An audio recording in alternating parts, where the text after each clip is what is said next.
Hello. Good morning, my friends of What and Why First. I am so glad to be here once again this week on a Thursday, 11 o'clock Eastern USA time with a very special guest. I have with me Taha Sajid.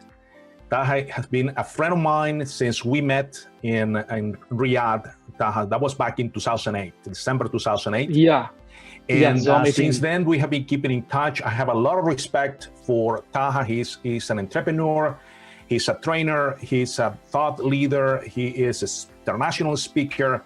And he's a very bright individual. He covers significant number of technologies and also insignificant amount in terms of business.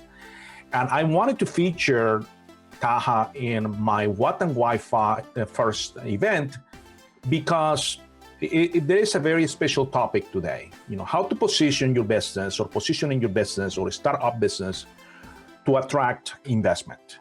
You know, every entrepreneur, including myself, because I am an entrepreneur, and Taha, you can probably relate to this. Yes. Every entrepreneur needs money, right? We are always looking for funding because we are the visionaries. We have the ideas. We know what it is coming down the road. We try to translate that into a business model. And an investment, of course, is the blood, right, for that to come alive. So we're going to be talking about that topic.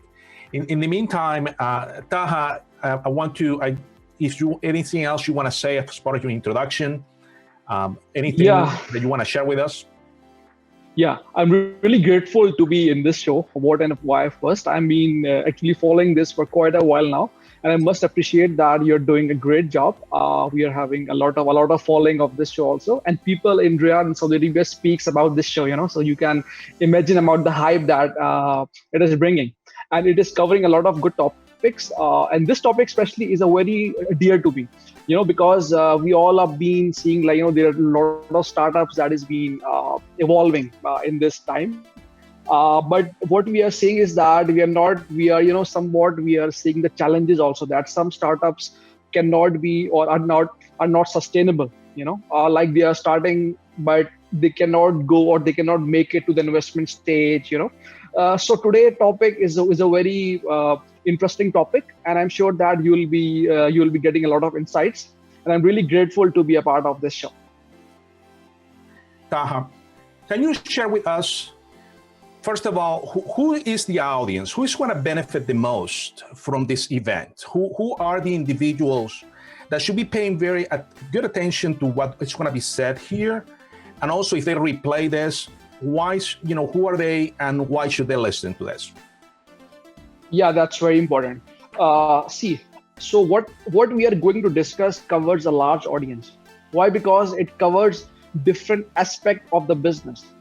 From very start about how you can structure your business plan, okay, and how do you construct an idea, like how, because we are living in a stage as we are bombarded with different ideas.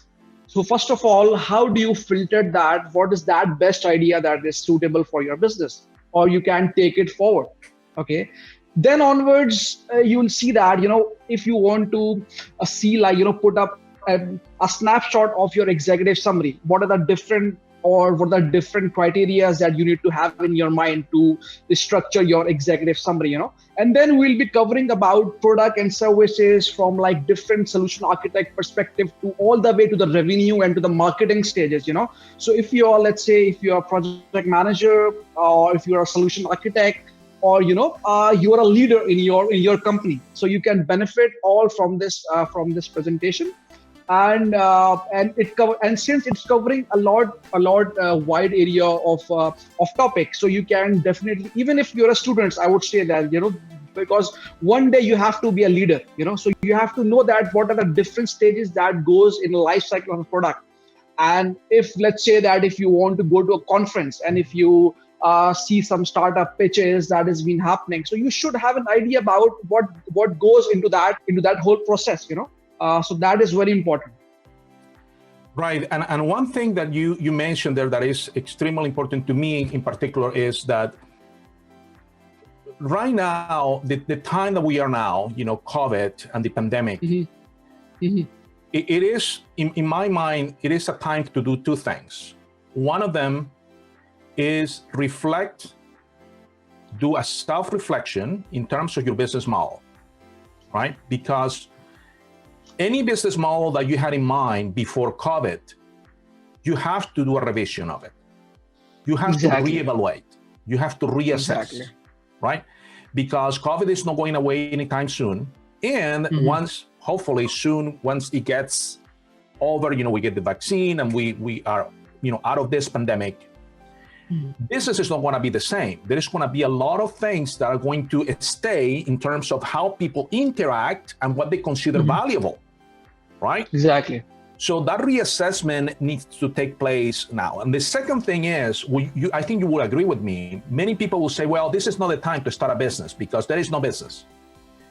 Well, here's my grandma used to say, when there's strong winds, even turkeys fly long distances, right? Exactly. So yeah, when business is good and the economy is good and everything is fine, anyone can pretty much, limping around can start a business.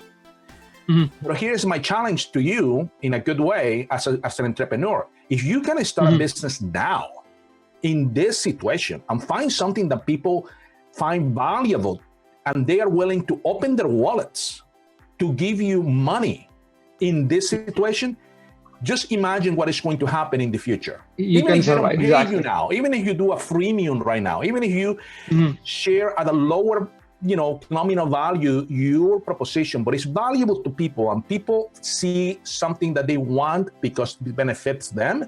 Well, once the pandemic is over, you as a leader, as an entrepreneur, are going to be in a better position. Would you agree with that? That the people exactly. That say this is not the time to start a business. I actually 100% agree with this because, as you mentioned, that with challenges there comes opportunities. So if you are saying that there's no money over here, there's no business, it's not running, you are wrong. Actually, why? Because there are we need to understand first that. The revenue or any business comes from the services, how much or what services you can provide and you can find. And if you are hitting a right market, okay, then you can offer different services for that particular market and that market might be useful for you, Right. So now if we are staying over here in home, let's say, so there are different e-commerce platforms, let's say, or delivery companies that are doing good business, and people are saying people are going towards a cashless society. So where this cashless mechanism has been in place, so you can see even in this time, there are a lot of opportunities that you can capture. It just depends upon how you look at things, and what sort of skill set you have, So maybe if you're saying that there is no opportunity, you are giving some excuses to hide your level of skill set, maybe, So just think about if you can equip yourself with some good skills and if you can study the market well, you will be in a better position to tap these opportunities now. And people are doing it. Hi, I am Josue Batista from What and Why First. I created this video blog to share with you my thoughts about relevant trends in leadership, strategy, innovation, and value creation. If you want to watch more videos, make sure you follow my blog so you never miss any of my new videos with more tips about technology and business.